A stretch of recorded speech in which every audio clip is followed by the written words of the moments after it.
Người Nhật đã định hình trà đạo thành đạo lý dân tộc, một nghệ thuật sống được truyền tải qua việc thưởng lãm một tách trà. Người Nhật đã làm được, người Việt mình cũng làm được và làm tốt hơn. Với tình yêu và đam mê cà phê, hơn 25 năm qua, tập đoàn Trung Nguyên Legend nhận lãnh trọng trách nhà lãnh đạo ngành cà phê thế giới, nâng tầm vị thế của Việt Nam, quê hương của cây cà phê Robusta thơm ngon nhất thế giới.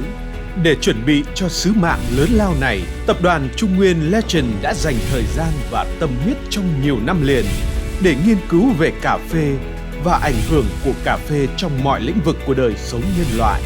Từ đó nâng cao giá trị của cà phê không chỉ là thức uống thông thường mà còn ở tầm mức cà phê văn hóa, cà phê nghệ thuật, cà phê tinh thần đến cà phê triết đạo.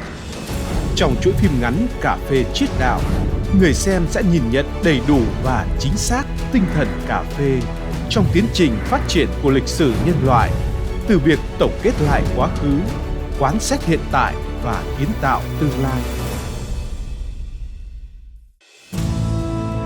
Cà phê trong phẩm tính của người Do Thái.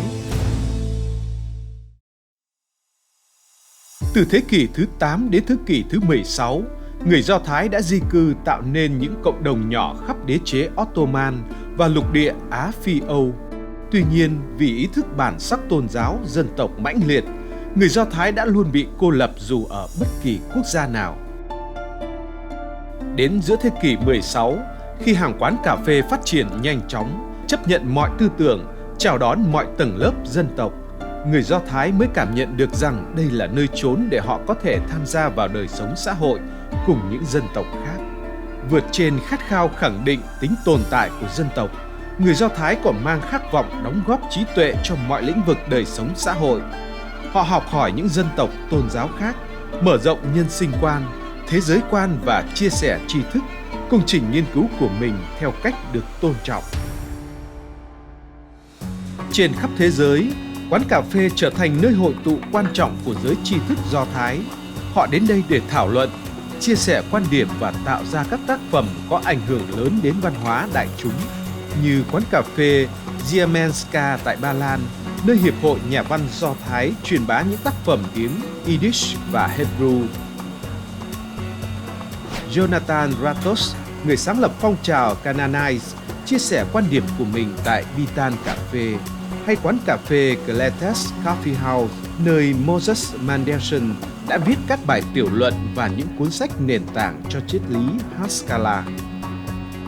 Cuối thế kỷ thứ 19, quán cà phê trở thành nơi chốn làm nên lịch sử đương đại của dân tộc Do Thái khi chủ nghĩa phục quốc Do Thái Zionism xuất hiện. Những hoạt động manh nha trong hàng quán cà phê lan rộng, trở thành làn sóng tìm về nguồn cội của người Do Thái khắp các châu lục. Các quán cà phê ở Tel Aviv là địa điểm để giới tri thức Do Thái bồi dưỡng phẩm tính dân tộc Do Thái hiện đại. Monopol Cà phê, Romanisches Cà phê ở Berlin là trung tâm của Zionism tại Đức. Atara Cà phê, Timor Shisham Cà phê ở Jerusalem được xem là diễn đàn của những nhà dẫn dắt Zionism. Hàng quán cà phê cũng góp phần định hình phát triển văn hóa Do Thái hiện đại và làm bùng nổ khát vọng phục quốc Do Thái với hàng loạt vở kịch, bài diễn thuyết lý luận, tác phẩm văn học nghệ thuật và những tờ báo tuyên truyền của Zionism được công bố trình diễn trong không gian này. Thế kỷ 20 và chủ yếu vào những năm 1930, hàng quán cà phê tại Tel Aviv được xem là địa điểm thần thoại để lại những dấu ấn sâu sắc trong lịch sử Do Thái. Diện mạo bản sắc Do Thái dần hình thành tại Tel Aviv, giúp nơi đây phát triển như trung tâm văn hóa Yishuv và thu hút người Do Thái khắp thế giới trở về. Vào ngày 14 tháng 5 năm 1948, nhà nước Israel đã tuyên bố thành lập tại Tel Aviv. Vì đặc tính thức uống tỉnh thức, người Do Thái đã chấp nhận cà phê từ thế giới Hồi giáo là thức uống được sử dụng trong nghi lễ truyền thống dân tộc.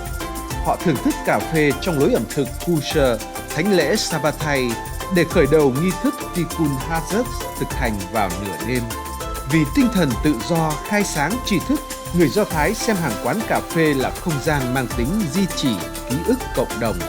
Bởi lẽ, Từ sự hội tụ chung quanh quán cà phê mà người Do Thái đã thật sự chất vấn căn cước của chính dân tộc mình.